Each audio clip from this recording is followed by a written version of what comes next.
पृथ्वी का प्रत्येक मनुष्य यह जानने का प्रयास करता है कि मैं कौन हूँ, मेरे उद्गम का केंद्र क्या है, मेरी उत्पत्ति का स्रोत क्या है। पृथ्वी के अधिकांश मनुष्य यह मानते हैं कि मैं ये देह हूँ, शरीर हूँ, और वो पूरी जिंदगी इस शरीर को संवारने सजाने में लगे रहते हैं। कुछ विवेकी पुरुष होते हैं, कुछ जागरूक पुरुष होते हैं जो अपने अंतर्मन में झांकते हैं और वहाँ देखते हैं विचारों को, भावनाओं को, चिंतनों को, तरंगों को, वृत्तियों को, टेंडेंसी। तो वृत्तियों के धरातल पर भी वो अपने आप को ना खोज पाते हैं।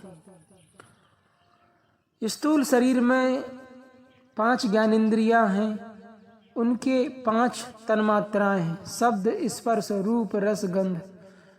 और इन 5 महाभूत से बने स्थूल शरीर में रहने वाला प्राण, सूक्ष्म शरीर जो मन, बुद्धि, चित्त, अहंकार है, इस मन, बुद्धि, चित्त, अहंकार में कार्य करता है पंचवायु, प्राणवायु, अपान वायु, व्यान, समान, उदान वायु। इसी पंचवायु में प्राण है, और प्रणव को जब कोई योगी योग से विलय कर देता है, प्राण को प्रणव से, ओम के निरंतर चिंतन से जब कोई योगी विलय कर देता है, तो वो अपने अंतर चित्त में शिवत्व की अनुभूति करता है। जो धर्म, पाप, पुण्य, लाभ, हानि, प्रकृति की क्रिया प्रतिक्रिया से सर्वथा परे पूर्ण चैतन्य केवल ज्ञान स्वरूप है, अद्वैत, अद्वितीय, एको हम, जिसके समान अब कुछ भी नहीं है, उस शाश्वत परमात्मा शिव तत्व की अनुभूति करता है। और वो योगी कह सकता है अहम ब्रह्मास्मि, कि मैं उसी ब्रह्म भाव में प्रतिष्ठित हूँ, उसी समभाव में स्थित हूँ। भगवान आदि शंकराचार्य से एक सन्यासी ने पूछा कि आप कौन हो, अपना परिचय दो। आदि शंकराचार्य ने कहा, न शूद्रम, न वैश्यम, न ब्राह्मणम, न क्षत्रियम, चिदानंद रूपम शिवोहम, शिवोहम, कि मैं शाश्वत शिव तत्व में स्थित शिव स्वरूप हूँ। मैं ये स्थूल शरीर नहीं हूँ, मैं इस स्थूल शरीर में 5 ज्ञानेंद्रियां भी नहीं हूँ, उनकी 5 तन्मात्राएं शब्द, स्पर्श, रूप, रस, गंध भी नहीं हूँ। मैं मन नहीं हूँ, मैं बुद्धि, चित्त, अहंकार नहीं हूँ, मैं मन, बुद्धि, चित्त, अहंकार से परे समाधि में शून्य भी नहीं हूँ। मैं शून्य से परे अव्यक्त हूँ, अव्यक्त परमात्मा भाव में प्रतिष्ठित हूँ, इसलिए मैं परमात्मा हूँ। एक योगी की अंतिम योग की अवस्था परमात्मा है। दूसरी बात,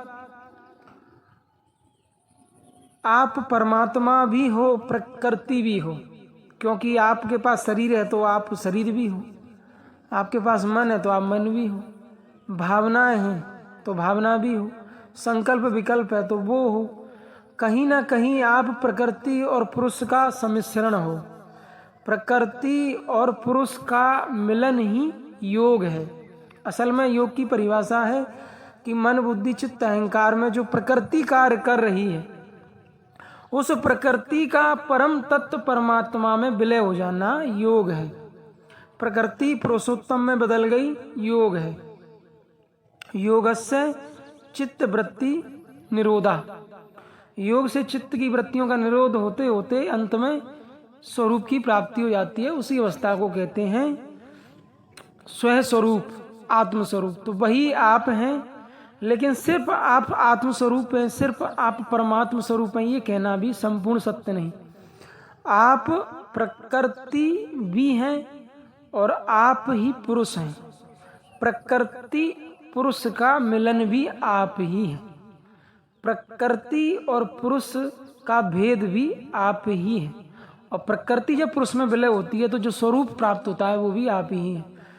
तो 5 महाभूत और सूक्ष्म भूतों से निर्मित स्थूल प्रकृति जल, अग्नि, मिट्टी, वायु, हवा, आकाश, मन, बुद्धि, चित्त, अहंकार, और इसमें जो जीवात्मा है, चेतना, परा प्रकृति भी आप ही है।